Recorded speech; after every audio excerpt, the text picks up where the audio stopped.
Dev Marta, as for bans on bank, what do we think we're going to be seeing coming on out here? Well, I guess it will come down to how these guys decide to play. I'm expecting a hard breach ban of some kind. Will it be Orgless? Ying. Okay, so not wanting to deal with Mindfreak's Ying. Not sure who it is on the Mindfreak side that really does play the Ying, but whoever it is, they're going to be a bit less comfortable than usual. Yeah, I felt like, so I casted some Southeast Asia games last night, last minute, of course, and Ying was one of the perma bans for one of the teams there, so it's an operator that, you know, I kind of like to say, even though it's a bit of an exaggeration, it's kind of, I'm just going to throw this in the room and I'm going to win this next gunfight. Like, it's kind of like an I win button. Yeah. Slight exaggeration, but... no, I get what you're saying. Yeah, it's... very powerful, isn't it, if used correctly?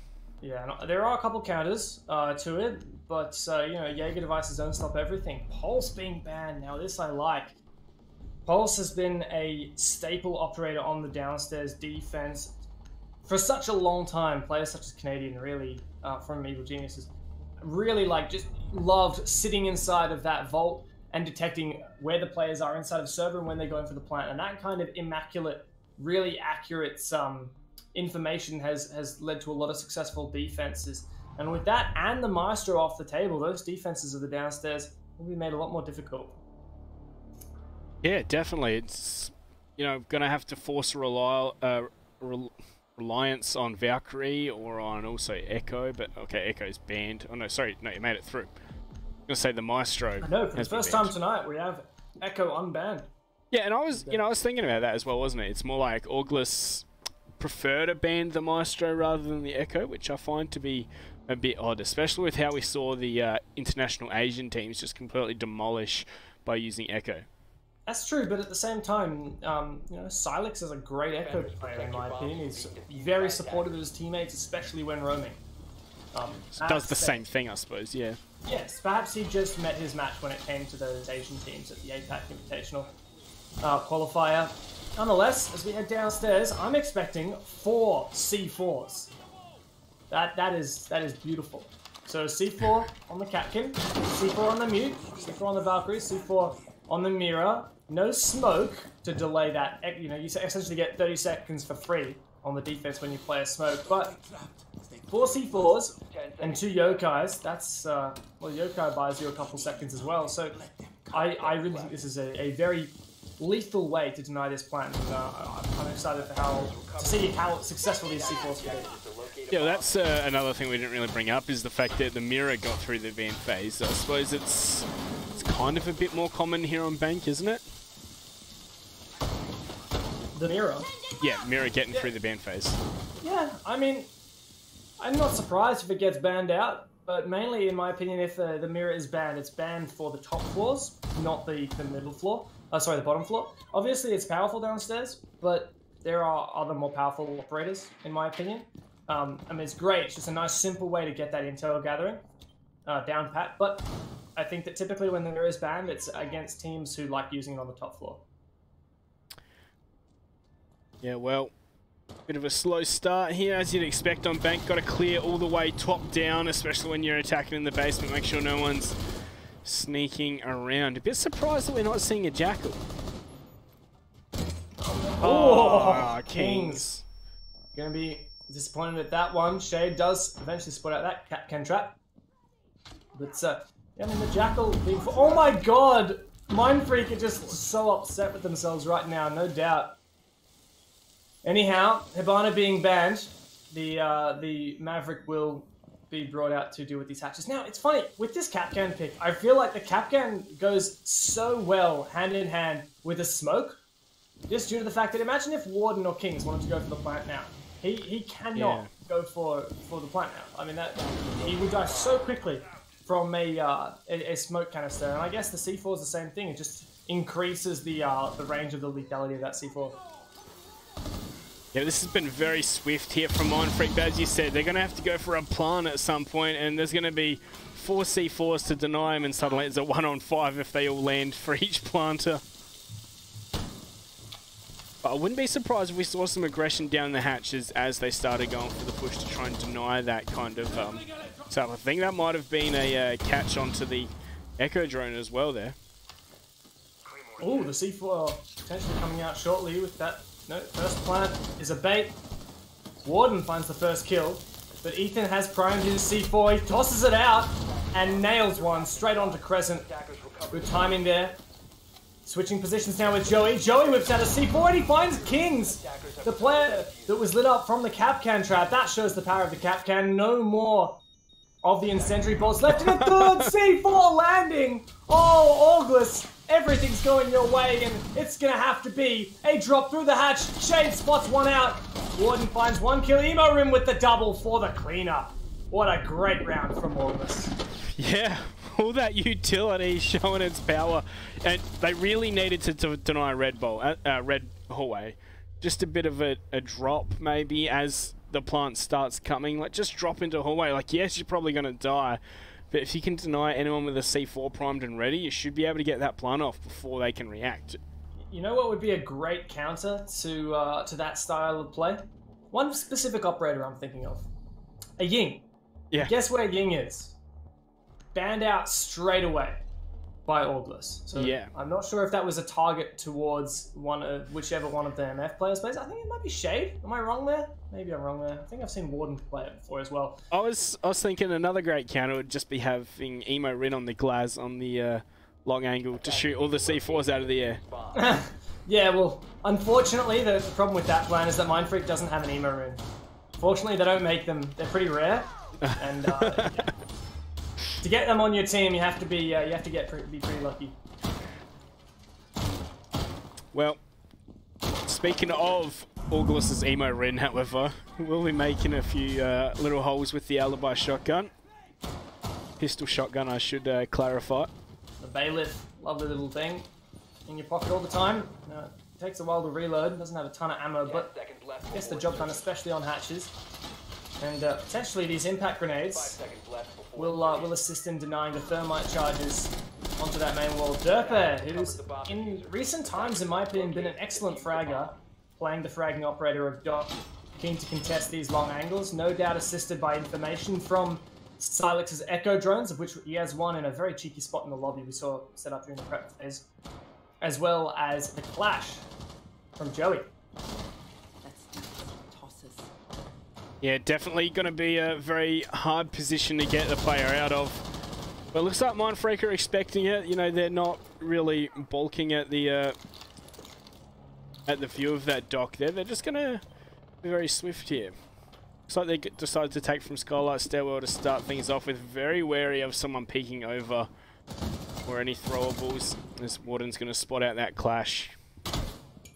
But spotting a Clash and dealing with a Clash are two very different things. And the first explosive round from the Zephyr only deals a few points of damage onto Joey. And Shade's going to also find the alibi device, the Prisma. It's like Derpe had a little bit of a peek as well, but no one really landing damage on each other. As, Clash just cannot get through with the shield, unfortunately. It's like Crescent's diffuser on hand is going to try and make his way up the spiral stair, but going to be forced back thanks to an Echo drone. We're also seeing a hole put in the wall with the Maverick. And Emo Rin looks like he might have found a kill through it. Looks like he's going to try and be engaging Warden as well as Derpe on the other side is going to find Wings. Putting us into a 3-on-5 in this second round now. Alright. Warden out, ready to do some work. But he needs some support. August doing so well at the moment. This could be a near flawless round. Derper with a quick 2k, but Warden's suddenly the last man standing, and he's dealing with a very, very scary Clash staring him down. But Silex is the one to take off his head. August looking in top form for the first two defenses of the bank. Oh, nice shot from Silex as well. And yeah, August looking pretty good, as you said, top form, yeah. I'd agree. It is, of course, a rather defender-sided map, you'd feel, and maybe more often than not. Not like as much as we've seen maps like Coastline be attacker-sided, but well, maps like Clubhouse be defender-sided. But I really feel like if a defensive team can be aggressive and expansive, they can just rule the whole map. I also think August is really feeling comfortable with this ban, the ban phase at the moment. This set of bans, the Ying really preventing, well, I guess we'll see when we eventually do for the second time go downstairs, which will in theory be next round, unless if these guys attempt to retry this side if they lose it, or if they go to open area, but I expect we'll go downstairs next time. And that's where Mindfreak needs to think about how they counter that hold with lots of C4s and the aggressive play inside of red. And look, the Ying is one great way to do that. The Ying's off the table. Stun grenades could do the job, just not quite as reliable as the Ying. Even a Glass could potentially do the job. Dropping from the hatch, very risky there. Nonetheless, it's a middle floor bomb site we should talk about right now. Reinforcers and a bit of utility, mainly for the rotations, being utilized on the top floor as well. Pretty interesting operator lineup. Like, you know, we saw Doc being used last time. This time Derpe has been forced onto the Rook. You'd have to assume 4 impact grenades. Yeah, possibly. Sorry, I got a bit distracted by a beautiful camera from Ethan. Inside of the microwave. I mean, who'd have thought of that? Well, it's not going to last long. As soon as someone goes to heat up their dinner, it's going to be a pretty warm black eye. Hey, you never know how much those things can tolerate. Present's going to lose his drone nice and early on. I don't think I like Mindfreak how they're entering this map. They got 2 people coming in from Lone Office, and it really feels like a bit of a, I don't know, a bit unnecessary. A bomb has been located. I think the key is the fact that they need to start creating some holes in these walls. Maverick do that, but Derper finds a great kill there onto Shade.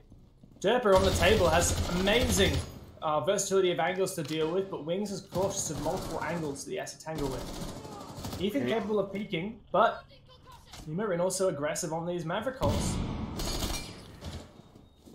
Ethan's just waiting for the perfect bait and switch time. That's Derpe with another one. Kings is going to finally trade him on back, but that's been a 2-for-1. It's really not been worth it here for Mindfreak, as now Warden, Crescent and Kings have to fight on back at the man deficit. Alright. 3 players. They have taken 1 down, but a lot of work to do, and still no control of the top floor. Rough position for Mindfreak. Looks like it's an abandon of the top floor now. As they head downstairs, Warden on flank north. But Ethan, the player upstairs, we know how patient he is, and I don't expect him to mess up. Look at that. Ethan, patience pays off, takes down Warden, and easy kill to the side of Maverick's face. 2 players left on this attack. In a position to flank, and I don't think Kings is even aware of the possibility, although now he's aware, as Ethan's going to fluff his shots. But he's just going to once again be completely patient. Kings still not letting the shots, and Emo Rin's coming in to support. It's going to be a bit of a stalemate, bit of a Mexican standoff as Emo Rin picks on out, supported by Ethan, but Crescent's going to find the shots. Kings is going to go down, so it's all up to Crescent, and Ethan is going to finish it off there. And that's going to be August. Now that's 3 for them all in a row. Oh my goodness. A good round for August, and just individual plays, an abundance of them, as well as some good setups from August are really helping out significantly with this defense upstairs. And now we get finally to go back to lockers, which I'm keen for, because I want to see how Mindfreak decide to deal with it. I expect we'll see a 6 pick on the Capcan. Now that it's been used once, we're likely that Mindfreak will check for it, but Derpe's a stubborn one. Nope, there you go. Finally the Capcan over to a clash. Would this be a hard CCTV, a hold server in hard hold of server stairs? Yeah, I wouldn't be surprised.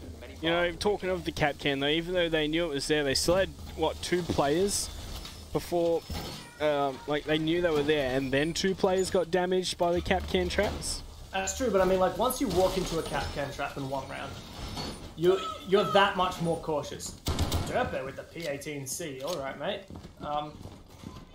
It's surprising, most people do prefer the SMG on Clash, especially since very shortly the changes from the TTS, which make it fully automatic instead of 2-round burst, are likely to come through. 10 seconds left. Nonetheless, Derper is the one at the top of the scoreboard for his team. 5 kills. Really stepping up. May have died in 2 of the rounds, but sometimes his role has been to find a couple kills and then die. And that's exactly what he did well as Rook on the previous defense. Perhaps that this clash is just going to be used to peek into CCTV. Yeah, it's an operator that we've been seeing like be used quite a lot. Like, was it you and I who was casting GRU on this map? Was it where? Oh no, it was me and Cthulhu. We saw it was Crude on the clash just go and kill himself by running into a claymore.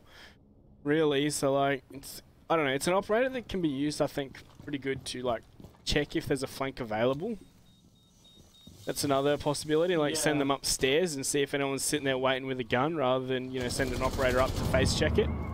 That's what it looks like Derper is doing. I typically expect that kind of work to be handled by a Pulse or a Valkyrie. Pulse band, obviously, but nonetheless, Clash still on that main stairs, just making herself known for now, with Ema in there to peek around if Derper does spot out a player. King's just generating this long angle though, which it's not likely to be contestable for Emo Rim. Yeah, a lot of... looks like they're going for server control now. Completely clear. No one really contesting it from Auglis at all. But how many C4s they have this time? Still the 4. Oh, sorry, 3 this time. Can't count. It's alright, Monkey. I'm there for you.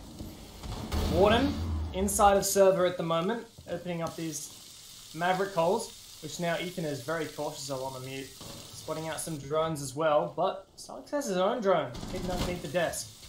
And still Ethan has a C4, primed to deny this plan. As we have it, the thermite charge detonates successfully. And this long angle from inside of server is likely going to be purposed for killing the player who peeks out with a C4. Ethan's going to have to be very, very careful. Oh my god, that pixel angle for Ethan. Is the C4 going to come out? It does, and Ethan goes and takes down Crescent. However, takes out a lot of damage. Joey, what are you doing? It's getting ready with the second C4 though, but it's not going to land this time as they've baited that one perfectly. Still one more though in the hands of Emo Ren, who's now situated himself over here as well. Still 30 seconds to try and go for the plant, however, as that's going to be another bait, but Emo Ren hasn't tossed just yet. And he's just going to keep baiting it with the rip, it seems. Shade from behind is going to find Derpe. 15 seconds remaining. Has to happen at some point though, and now surely the C4 detonates for Warden down the red hallway, takes down 2 players. Everything can be denied by Silex on the Yokai drone though, with no time remaining. Kings, can he get the plant down? No, Silex clutches the round from inside of the garage. And what a fashion to make it all happen. A great drop down the hatch from Warden, but in the end, Silex steps it up with that support. There we go. Well, 4 in a row for Auglis. They are definitely bringing it all here, aren't they? Mindfreak really look like they have no answer. Yeah. And, bit worrying for Mindfreak, even when they do have some good ideas and have some success. But, I guess it didn't work out to the fullest extent. And they'll head up top again.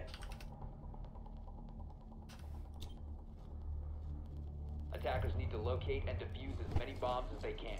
Yeah, top floor once again.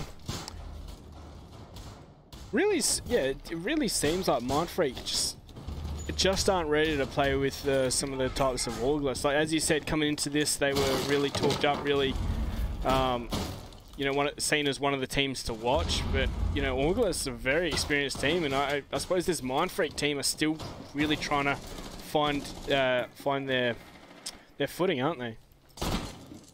Yeah, I'd expected a lot more out of Mindfreak, but 10 seconds remaining. strategically, Auglis are just leaps and bounds ahead right now, and that's great to see. I mean, talking about that match earlier today, Avant really struggling simply because individually their players weren't capable of stepping up to the capacity they needed to be, the point that they needed to be to have success with their ideas of play.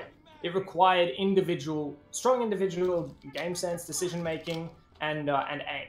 Whereas Auglis, they have, yeah, I mean, some good aim required, such as where Derper is, but for the most part, it's nice, simple strategies, really good ideas, and executed upon well. Yeah, it's almost like little, you know, Flea likes to call them cheese things, but like just little strategies that they can just pull out that are going to net them a kill here, a kill there, and you know, Exactly. that's how you build the round up. But that's a nice early start there. We're going to see Ethan be downed inside Janitor. And finished off, Emo in. Sorry, no, But Ethan's Ethan going does to get back up. revived. My goodness. 4 players still alive though. Imerin's gone down, so those Maverick Holes doing some damage, and there you go. Ethan finally taken down by Warden. So this is the first time Mindfreak have actually taken the advantage in a round. 5 on 3. They are looking quite good right now, as Warden's going to find another one. In fact, just Joey and Derpe, they are cowering inside the CEO meeting desk. We're going to see Derpe find Wings, but the Capitao is going to be forcing Joey back, and he goes for the pistol, but Crescent's there. All up to Derpe, and the 1 on 4 peeks on out, does some damage down onto Shape, but not enough to find a frag, as there's so much time here for Mindfreak to find this last player. Oh, and there we go. Warden to finish things off and find the first round there for Mindfreak. And Warden's been stepping up too. Excellent play on the Maverick, really goes to show how much damage that operator can deal, opening up those small angles, being a 3-speed, having a fantastic weapon as well. Mindfreak finally have 1 round on the board, and Auglis decide, well, we don't need to keep trying out that bomb site. We can just head on downstairs. Yeah, here we go into the final round of the half. Going back to tellers here for Auglis. You know, they not really feeling the success that they had upstairs in the first half of the half. First quarter, I suppose, if we want to be pedantic. Yeah, I'll pay that, Monkey. First quarter. But last round now for the half. Locate and defuse as many bombs. After this, we'll have to see whether Auglis can continue their reign of terror on the attack. And look at the scoreboard. I said Warden has been playing well on the Maverick, and he really has. He's the only player for his team that's really stood out above the rest. Yeah, I'd have to agree. He was fragging out of his mind that last round. Like, you have to feel like the whole round was on Warden's shoulders. It seems like he's gone, right, guys, I'm just going to go out and I'm just going to win a round. And, you know, he did exactly that. That's the power of the Maverick.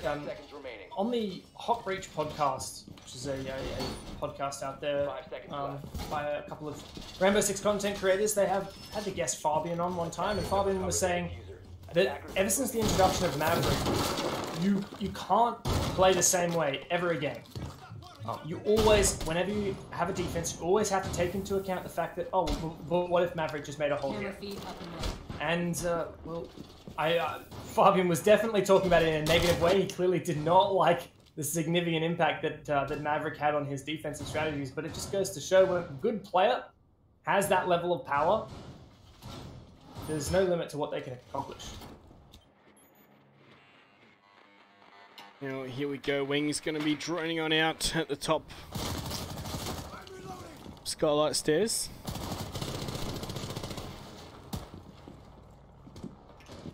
This upstairs take primary focus to start things off. It's no different to last round, is it? No, exactly. That's what I was about to say. All is doing pretty much the same thing, really. Still got Derpe hanging around. Oh, is Derpe hanging around upstairs? That's the question. He's not. He is, okay, in the front desk. He's taking a bit of damage from his troubles too. He's the first one to be taken out. Oh, and these Maverick holes are working so well for the attack. Immerin really struggling. As another Maverick hole is opened, is Immerin going to get the better of this one? He spots out the feet, but must manage to take out Warden, unfortunately for himself. Spots out another player, but meanwhile his teammate Ethan has been downed and finished off. Fortunately, Joey jumps into the fray, but he's injured. There's 3 players left. Immerin finally taken down. That's 2 players left. Mindfreak. This could be a second round for them. Yeah, they're looking like a much different team. All of a sudden, they are starting to be a lot more aggressive, finding these frags and putting themselves into the man advantage. Just Joey and Solix remaining, and they are going for the late flank. They're going to try and deny this plant all the way from the main stairs. Reset for Warden as well. Gets him back up to 50 HP. It's going to be very difficult for the two remaining August players to make this work, but they're playing an interesting tactic, alright? It's a two-man flank upstairs. While the attack is trying to figure out where these attackers are, they go upstairs. Joey, a great shot with the SMG-11, but Warden cleans him up. Pat's not aware that there's a second player upstairs. Yeah, surely he doesn't expect another one. Hey, that plant is going down, and these top-down holes can now be used against the attackers. Although it's going to go down. Plant confirms, so Solix is going to have to retake in the 1-on-3. Not a great position, especially for a smoke, and I believe his position revealed. Warden cleans him up, surpassing 10 kills. That might be even further than that. Great way for Mindfreak to turn the game around and maybe a bit of a reset for the second half, now that they've had 2 consecutive attacking wins. It seems like they just said, all right, guys, you know what we're trying isn't working. Let's just go up and frag out. And it seems like they have gone back to basics. Hey, Dev. Yeah, it's been working for Mindfreak, but I still don't know what I can take away from August for those 2 rounds. It seemed to me that it was just primarily the Maverick that was destroying them every little bit of the way.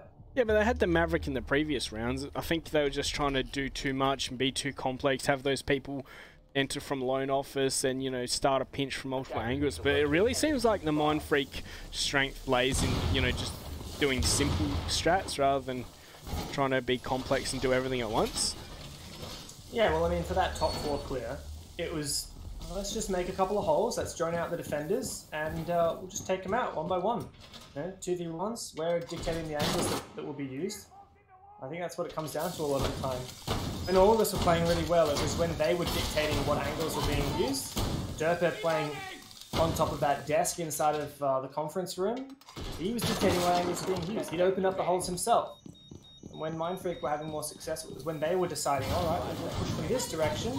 It's not an angle that they want to contest, it's one that we're dictating. It's going to be a heavy presence in server.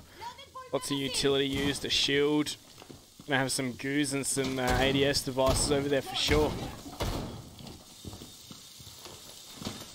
And also the Echo being taken. Nice little spot, but fairly predictable these days. It's a classic Mindfreak thing, isn't it? You reckon? Like, that's what we saw, I want to say Season 7 Grand Finals, Mindfreak versus 0RGL3SS. With like, the now Fnatic roster making that Echo. Yeah, making that Echo position, and it was very pivotal in that whole match against 0RGL3SS. Speaking of something that could potentially be impactful, Ethan, the Twitch drone. Oh, he snuck it in. Inside. What is he looking for? A bit of a waste there. Not quite sure why he didn't just head straight to red. Perhaps he thought he'd be safer inside of the lockers. King's picking up his yokai drone for now, trying to survive from those Twitch drones. Smart move. Yeah, can also cover from any Thatcher grenades that come their way. Looks like Warden. He's been on fire so far. He wants to contest this hatch. Could whip out a C4, but it's not it so far. Shade injured behind the server. He'll be finished off shortly. A good grenade from Derper likely made that happen. And Ethan, meanwhile, pushing. Oh, one tap, Ethan! His presence is now known, but if Ethan can get himself up to that mirror, he will deny any presence inside of red whatsoever. Nice shot. That's all you got to say to that one. The fact that, yeah, they haven't really counted any positioning in garage from anyone. Like, Ethan's just allowed to have free reign of it, and, you know, it's been to Warden's downfall there. 1C4 off the board as well. Silix likely to be attempting his plan, or faking the plan at the very least shortly. It starts to go down. King's on his drone likely aware of it, but oh no, that's a way overshoot, finally! What? Wings? What? Wings? No!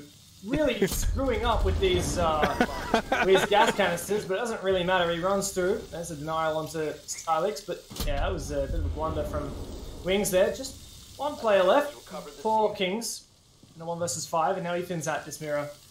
He's really got the position he needs. He spots out the player, pre-fires as he peeks up, but now he's just waiting for Kings. Kings holding the angle. Kings does have the advantage. Ethan wants to peek this, but Kings is being pushed in from so many different angles. Finally managed to get the injury on Ethan, but doesn't last much longer than that. Joey finishing it off. August didn't lose a downstairs defense, but they're the first one to take it on a win in the attack. Yeah, that was very dominant from them, wasn't it? Garage, the weak point there for Mindfreak. It was just taken control of by Ethan, and, you know, he was the literal thorn in their side. And that crossfire worked in his favour so well. On top of that, you've got to put it down to the fact that Mindfreak's denial of the plan was just horrendous. So very messy. I don't want to bash too much on him because I'm sure he knows exactly what happened and exactly what went wrong, but, you know, Kings, they're on the smoke. That's not what you need your smoke to be doing.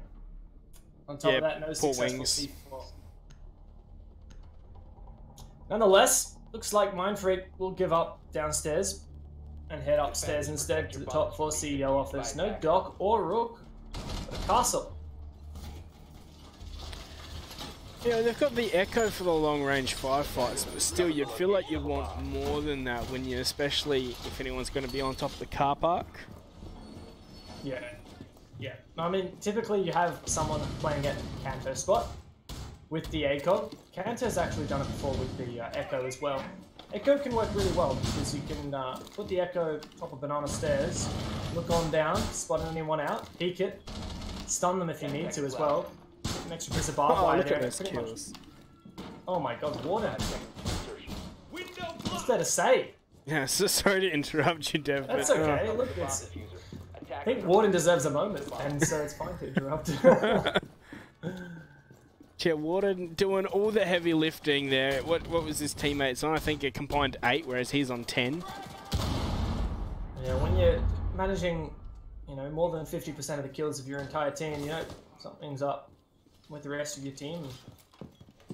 Got to say, it comes down to that Maverick. The way that he was playing the Maverick, the speed, versatility, and the pressure that he could put onto any position was unanswerable from August. But now they have a Maverick themselves, it's Joey. He'll be able to make the difference, as we saw from Warden on the attack.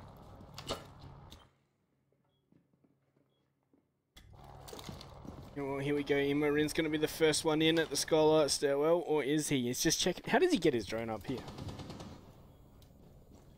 Not sure. Oh, what is this, Kings? I think Imorin's a little bit cautious of that. Oh, a C4. How does Emo know? He's just either that was some a good game sense or a very lucky. You can see how cautious he is of that angle, and a great idea to use that smoke grenade to deny the angle from Kings. Potentially allowing Imorin to scan the footprints now. Oh wow, the thermite charge does explode, allowing the attackers an avenue into the bomb site. Yeah, I believe if it's placed on while crouching, it's a lot harder to be taken out by the impact Oh, grenade. no! But great Where's aggression from Kings. He's going to see the attempted refragger, and Joey, he threads the needle to find the head there, taking down Kings and, you know, bringing one back, but they're still at the man disadvantage here. Mindfreak in the driving seat so far. That's a complete lockout of that main wall where Wings is playing so aggressively. No thermite charge will open that up. Joey certainly poke a few holes in it as he does so. Spots out one player, decides the more time he spends peeking it, the more likely to find his death. Now Ethan, oh my gosh! How does Wings find that? Joey goes down! A great peek from the Valkyrie, and no response so far from Orglis onto the from the IQ. You can see how cautious Ethan is. He spots out one in the lobby, but find him as of yet. Very worried. Emo finds one. 2 versus 3. Still doable for Orglis. Yeah, Imorin's going to be peeking on. Finds Wings in the back of the head, evening up the man count, and Ethan putting it in their favour. Now it's all up to the man that has the whole team on his shoulders. Warden in the 1-on-2 with 15 seconds to go. If there's any day that Warden could make it happen, it's certainly today. He's been on fire. We need to see Ethan cover his teammate. Warden, the man of the hour. Can he deny this plan? He doesn't have to kill Ethan on the windows, but he does have to kill... Oh, there you go. Too late. Imorin cleans him up. Gets that plant down. certainly holding his own in the round. And Auglis locking it out and putting us onto match point. Yeah, I was really expecting I was really expecting Mindfreak to come away with that round, especially when they got the early pick onto, you know, the Thermite and denied one of the walls. Yeah. Oh, man, as much as I was really hoping to see Mindfreak put up a good fight, I'm so impressed with Auglis right now. They just look in top form, and the great thing about Auglis is, you know, when they're winning, it's not like they're just picking everything and winning off of amazing gunfight skill. It's, yeah, I mean, yeah, they've got the gun skill, but they know. They have this amazing game sense and pre-planned strategies. They make the opponents play their game. It reminds me of when you watch G2. They always look like they're one step ahead of their opponent, and that's what I've seen for the entire match here from Auglis. Yeah, definitely been a masterclass from them. We've dropped 2 rounds so far, though. But, you know, G2 always seem to do that as well. What's the saying? 6-2 versus G2? Yeah, 6-2 G2. Unfortunately, it's no longer the case. We are at 6-2 at the moment, but with the Pro League rules changing, adding an extra round, that meme was short-lived. Much to my disappointment. And now it can be 7-2.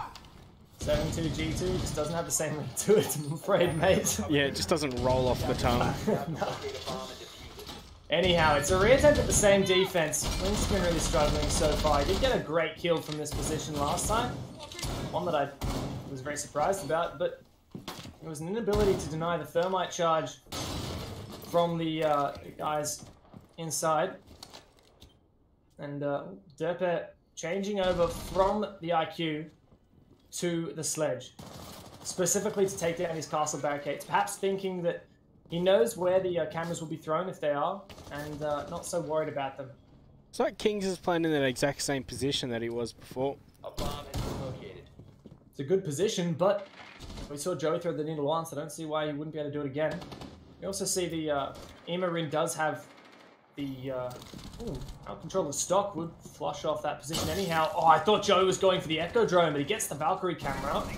Still Kings has an Echo Drone in that position. He's also cutting off that entrance into stock. Imarin not able to push in as of yet. And Derpe from this position, repelling over by the front of the bank. Hasn't really had any joy as we're still at full HP across the board. But are we? No. How long? Oh, Joey. He does quite a bit of damage to Wings, but he's somehow still kicking here. So that thermite charge going to go right off against him. Imarin and Joey both to find 2 quick ones. 3 on 5 now as this is looking dire here for Mindfreak. Joey to kind of compound the pressure here, and he's going to down Wings. Warden's going to go for his own aggressive play. He could have a massive one here. That's one sprayed down. Can he find the second? No. In fact, he's going to have to fall back off of that one.